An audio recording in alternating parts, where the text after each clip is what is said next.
Assalamualaikum warahmatullahi wabarakatuh. Kami dari kelompok 7 yang beranggotakan saya, Puji Rahayu, Laurencia Kristanti, dan juga Helmi Dwi Cahyo ini mempresentasikan mengenai faktor pendukung dan juga penghambat keberhasilan kampanye. Di sini saya akan membawakan 5 slide pertama.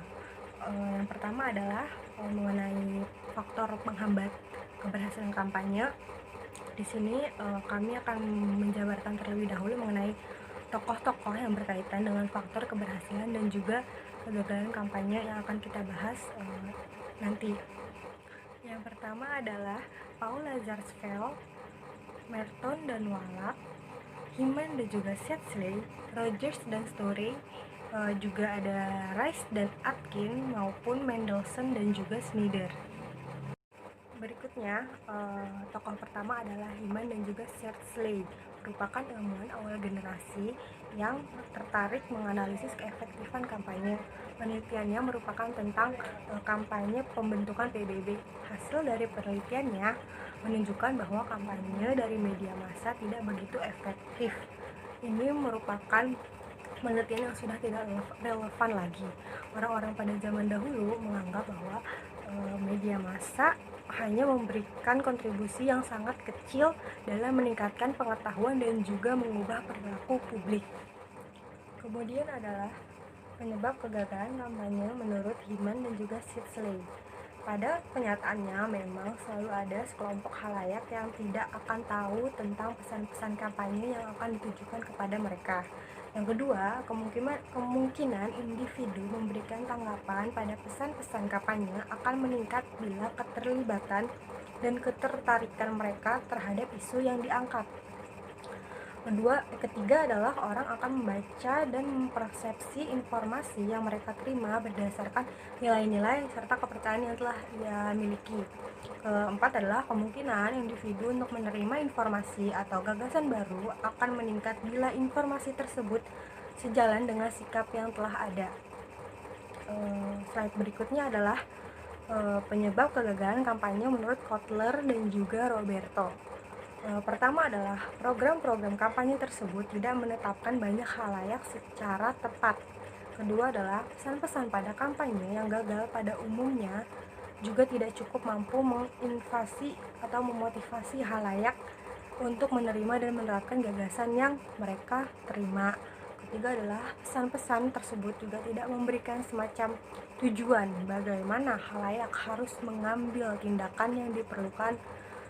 Keempat, sebuah kampanye dapat gagal apabila hanya karena anggaran untuk membiayai program kampanye tersebut tidak memadai, sehingga pelaku kampanye tidak bisa berbuat secara total mengenai pesan-pesan yang akan mereka berikan.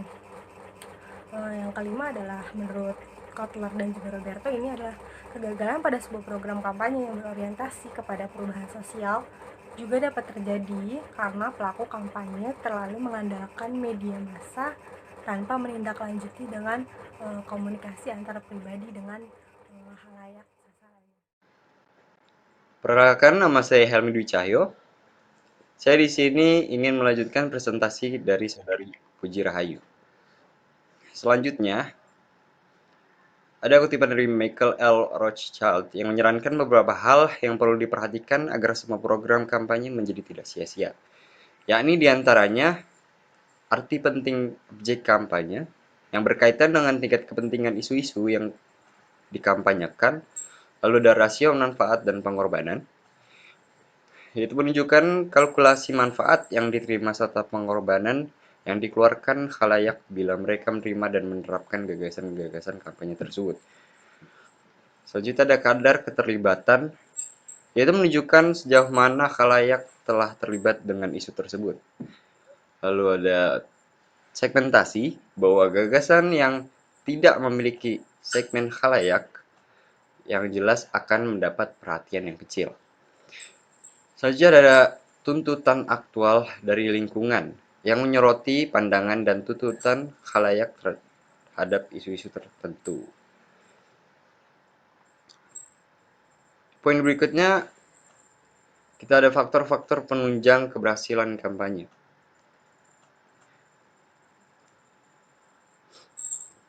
Di sini ada temuan dari Lazarsfeld, Emerton, dan Wolek.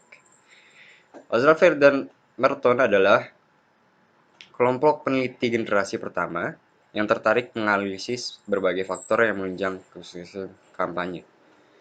Dan Wolek sendiri adalah penyempurna dari teori kedua tokoh sebelumnya itu. Dan timbullah poin-poin yang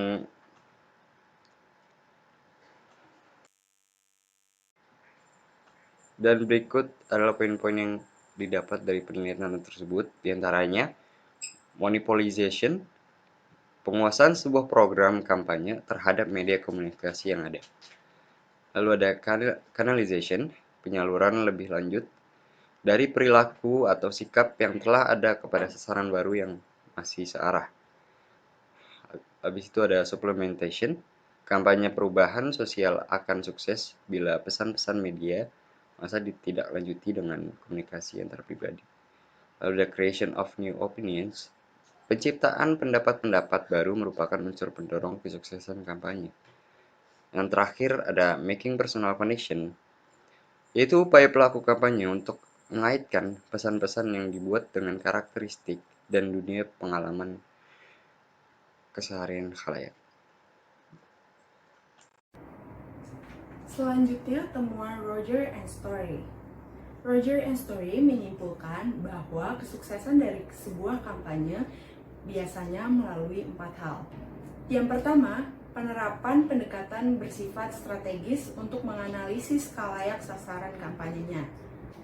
Yang kedua, pesan kampanye yang dirancang secara segmentatif sesuai dengan jenis khalayak yang dihadapi. Yang ketiga, penetapan tujuan yang realistis. Yang keempat, kampanye melalui media lebih bisa berhasil bila disertai dengan penyebaran personal kampanye untuk menindaklanjuti masalah yang dihadapi.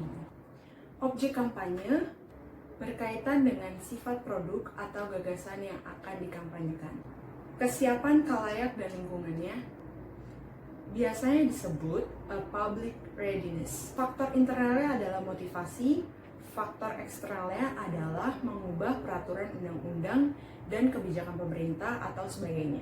Tindakan lanjutan sebenarnya serupa dengan konsep komunikasi antar pribadi. Bedanya, tindak lanjut tersebut dalam konteks yang lebih luas. Temuan Rich dan Atkin. Yang pertama, peran media massa. Yang kedua, peran komunikasi antar pribadi. Yang ketiga, karakteristik sumber dan media. Yang keempat, evaluasi formatif.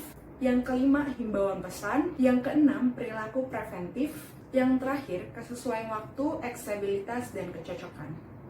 Temuan Shantz and Dobler. Yang pertama, penemuan pemuka pendapat menepati posisi yang sangat sentral. Yang kedua, pemuka pendapat dipandang penerus sebagai pesan-pesan media massa dalam interaksi sehari-hari yang terjadi dalam komunikasi kelompok kecil. Pendapat Mendelssohn sebagai reaksi terhadap pendapat Hyman and Sedgley.